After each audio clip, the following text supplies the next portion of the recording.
ഒരു ദിവസം ഞാനിങ്ങനെ കാട്ടിലൂടെ നടന്നു വരുമ്പോ എന്റെ മുമ്പിൽ ഒരു കമ്പിളിയോ കമ്പിളിയല്ല കരിമ്പുലി. ഭർത്താവ് എന്നിട്ട് ഞാനൊരു ഓട്ടമോടി ഒരു കൊക്കയുടെ സൈഡിലെത്തി. അപ്പുറത്ത് കൊക്ക, ഇപ്പുറത്ത് ക്രൈംപുലി. ആ ക്രൈംപുലി എന്ത് ക്രൈമും ചെയ്യും വൃത്തിയേട്ടവൻ. എന്നിട്ട് എന്തായെന്ന് പറയണ്ട മുരുക. ഒരു രക്ഷയില്ലാതായപ്പോ ഞാൻ രണ്ടും കൽപ്പിച്ച് പുലിയോട് പറഞ്ഞു. എന്തിനു പറഞ്ഞു? എന്തെന്നാ പറഞ്ഞെന്നൊന്ന് പറയും. എന്നതാ പറഞ്ഞേ? എന്നാ പറയണ എല്ലാം കൂടി ചവിട്ടി കൂടും കേട്ടോ. Kill me the bastard!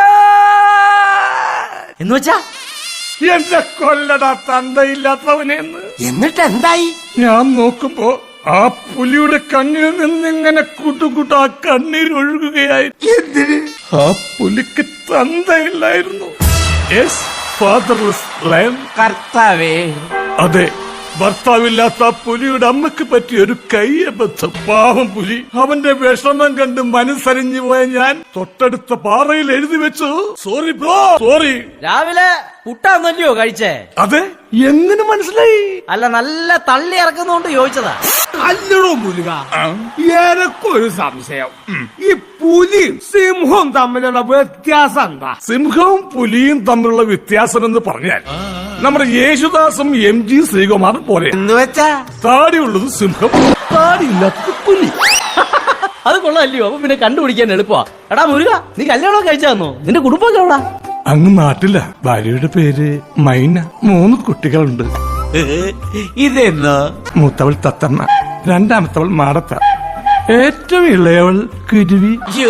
ഇതെന്തിന് പക്ഷി സങ്കേതോ? ഈ മുരുകൻ എപ്പോഴും കാട്ടിലല്ലയോ? പിന്നെ എങ്ങനെ 3 പിള്ളേര്? മുരുകനല്ലേ കാട്ടിലുള്ളൂ, മൈന വീട്ടിൽ തന്നെ ഉണ്ടല്ലോ. ഈ വേലി പുലിയെ കൊല്ലാൻ മാത്രമല്ല മരപ്പട്ടിയെ കൊല്ലാൻ ഞാൻ ഉപയോഗിക്കും. എന്നാന്നേലും ഈ പുലി നാട്ടിലിറങ്ങുന്നത് വലിയ ഘട്ടം തന്നെ അല്ല അച്ചോ? അതിന് കാരണം നിങ്ങൾ തന്നെയാ. അതെ, നിങ്ങൾ തന്നെ. നാട്ടിലൊരു പുലി ഇറങ്ങിയെന്ന് കേൾക്കുമ്പോ തന്നെ നിങ്ങൾ ആടിനെയോ കോഴിനെയോ വെച്ച് ഒരു കെണി ഒരുക്കും. അത് തിന്നാൻ വരുന്ന പുലിയെ ഫോറസ്റ്റുകാര് ഒരു കൂട്ടിലാക്കിയിട്ട് കാട്ടിൽ കൊണ്ടേ വിടും. ആ പുലി കാട്ടിലെ സഹപുലിയന്മാരോട് പറയും, അളിയ, നാട്ടിൽ പോയാൽ കഷ്ടപ്പെടാതെ ഇഷ്ടം പോലെ തിന്നാൻ കിട്ടും. അങ്ങോട്ട് നടന്നു പോകുന്ന ബുദ്ധിമുട്ടേ ഉള്ളൂ, തിരിച്ചവര് ഇങ്ങോട്ട് വണ്ടി കൊണ്ടാക്കുമെന്ന്. ഇത് കേട്ടാൽ ഏത് പുലിയാ നാട്ടിലേക്കൊന്നും വരാൻ കൊതിക്കാത്തത്? നിങ്ങളാണ് കൊതിക്കില്ലേ?